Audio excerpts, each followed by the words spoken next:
বাংলাদেশের রাজনীতিতে আওয়ামী লীগ যেই সংস্কৃতির চর্চা করেছিল, যেই অপরাজনীতি বাংলাদেশে আমদানি করেছিল, দুঃখজনকভাবে আমাদের বন্ধু বাংলাদেশ জাতীয়তাবাদী দল এবং তার নেতা কর্মীরা ঠিক সেই সংস্কৃতিকে চর্চা করছে আবার নতুন করে। আমরা দেখেছি আওয়ামী লীগের সময় মাননীয় তৎকালীন সময়ের বিএনপি নেত্রী, বারবারের প্রধানমন্ত্রী বেগম খালেদা জিয়ার বাসার সামনে বালুর ট্রাক দিয়ে অবরোধ করা হয়েছিল।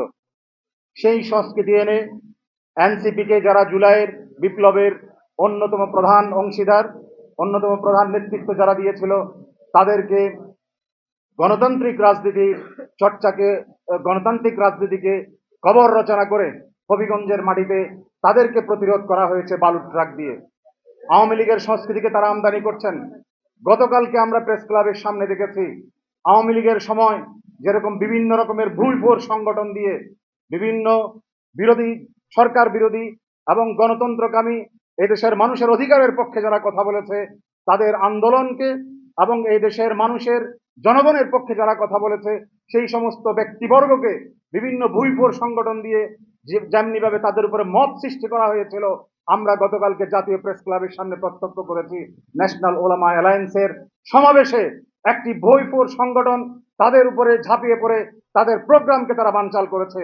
এই ধরনের সংস্কৃতি চলতে থাকলে বাংলাদেশে অনিবার্যভাবে আরেকটি জুলাই আসবে, যেই জুলাইয়ে আওয়ামী লীগের পরিণতি হয়েছিল, আগামীর জুলাইয়ে বিএনপিরও সেই পরিণতি হবে যদি এই সংস্কৃতির পরিবর্তন না হয়।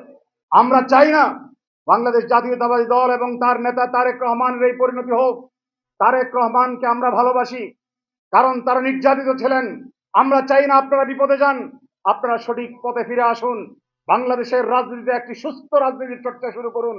এবং জুলাইয়ের যে আকাঙ্ক্ষা ছিল, জুলাইয়ে আমাদের আবু সাইদ মুগ্ধরা যেই কারণে রক্ত দিয়েছিল, তাদের সেই রক্তকে মূল্যায়ন করে জনগণের সাথে গাদ্দারি বাদ দিয়ে আসুন আপনারা এই দেশের মানুষের, গণমানুষের আকাঙ্ক্ষা বাস্তবায়নের জন্য সংবিধান সংস্কারের পথে আসুন, সংবিধান সংশোধনের পথে আসুন।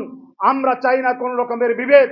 যেই ঐক্যমত কমিশন গঠন করার মাধ্যমে সমস্ত রাজনৈতিক দলের মধ্যে ঐক্যমত্য প্রতিষ্ঠিত হয়েছিল, আপনারা ক্ষমতায় যাওয়ার পরে সেগুলিকে বেমালুম আপনারা ভুলে গেলেন। এই দেশের মানুষ আর রক্তপাত দেখতে চায় না, অপরাজনীতি দেখতে চায় না। আমরা একটি সুন্দর বাংলাদেশ দেখতে চাই, এবং এই সুন্দর বাংলাদেশ বিনির্মাণের জন্য সবার আগে আপনাদেরকে আগে হাঁটতে হবে, কারণ আপনারা ক্ষমতায় আছেন। যদি আপনারা ভুল করেন তাহলে কিন্তু আপনাদেরকে ভয়াবহ পরিণতির অপেক্ষা করতে হবে। বাংলাদেশের মানুষ কখনো কোনো অন্যায়কে মেনে নেয় নাই, আগামীতেও এই দেশের মানুষ কোনো অন্যায়কে মেনে নেবে না। আমরা আপনাদের প্রতি উদাত্ত আহ্বান জানাবো, আসুন বিরোধী দল যেই দাবি আপনাদের সামনে উপস্থাপন করেছে, আমরা মাঠে ময়দানে এদেশে জুলাইয়ের আকাঙ্ক্ষাকে বাস্তবায়ন করার জন্য আমরা জনগণের দুয়ারে গিয়েছি। আমাদের সেই কথাকে, আমাদের সেই দাবিগুলিকে আপনারা আমলে নিয়ে আপনারা সংশোধনের পথে আসুন। আপনারা আপনাদের রাজনৈতিক যে অপসংস্কৃতির চর্চা শুরু করেছেন সেটা থেকে ফিরে আসুন, তাহলে আপনাদের জন্য মঙ্গলজনক। আল্লাহ আমাদের সকলের সহায় হন। আসসালামু আলাইকুম ওয়া রাহমাতুল্লাহি ওয়া বারাকাতুহু।